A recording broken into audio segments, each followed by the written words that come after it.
बिस्मिल्लाहिर्रहमानिर्रहीम। अल्लाह के नाम से, अल्लाह के करम से जनाब बात अपनी का आगाज़ करते हैं। अच्छा, बहुत ज़्यादा सवाल ये है कि सफ़र क्या हम कर सकते हैं नीली बेहोशी पर या मुख्तलिफ मामलात के हवाले से। तो नोट फरमा लीजिए, बड़ा लाजिम है, बड़ा ज़रूरी है। 3 बातें आपने जहन नशीन कर लेनी है।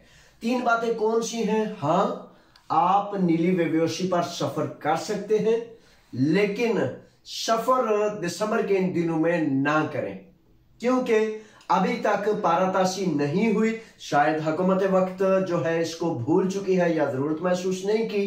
इसलिए सफर अगर करना है तो जनवरी में, नए साल में बेशक 1 जनवरी 2 जनवरी को करें और उसके बाद करें। दूसरा नंबर जो आपने एहतियात करनी है वो ये है कि आप बराए मेहरबानी ये जहन नशीन कर लीजिए कि जब आपने वहां से वापस आना है तो आपने अम्बेसी, ग्रीक अम्बेसी इस्लामाबाद से लेटर लेने के बाद सफर करना है। ठीक है, ओके टू बोर्ड और बाकी जो चीजें हैं, कोरोना वायरस और मुख्तलिफ चीजें, वो आपको आपका ट्रेवल एजेंट बताने पर पाबंद है, वो चीजें करनी है। तीसरी एक बहुत अहम एहतियात है जो मैं चाहता हूं कि आप जहन नशीन कर लें। बड़े सारे नौजवानों ने मुझे फोन किया, जावेद साहब पाकिस्तान में हूं और मेरी बेहोशी कैंसिल कर दी गई है। एक बहुत शॉक वाला, एक बहुत टेंशन वाला मामला कि अगर आप अपने वतन गए हैं, वतन अजीज पाकिस्तान गए हैं, सफर किया है, घर से आते वक्त आपको पता चलता है कि आपकी बेहोशी कैंसिल कर दी गई, रोक दी गई, तो उसमें मैं आपको कहूंगा कि ये एक इंतहाई धचके का काम है, इंतहाई शॉक का मामला है। तो इसमें कर क्या सकते हैं?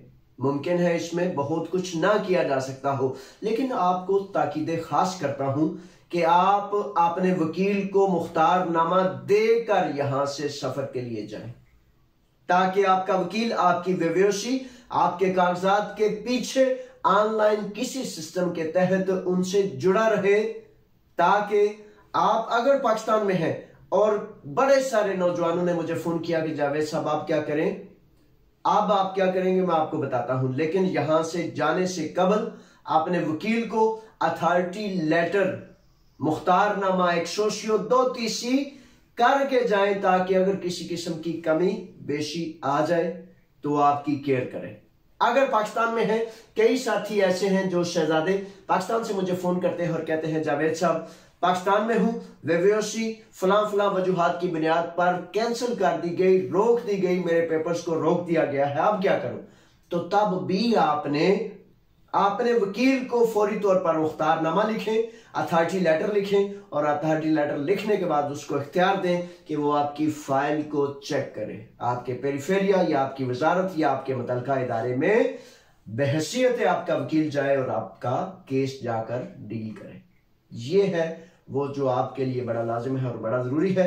इस के मतलब कितना ही है, इंशाल्लाह जब नई कोई बात हुई आपके मतलब मैं आपको गुजारिश कर दूंगा। अल्लाह के हवाले, आप भी और मैं भी। अस्सलाम वालेकुम।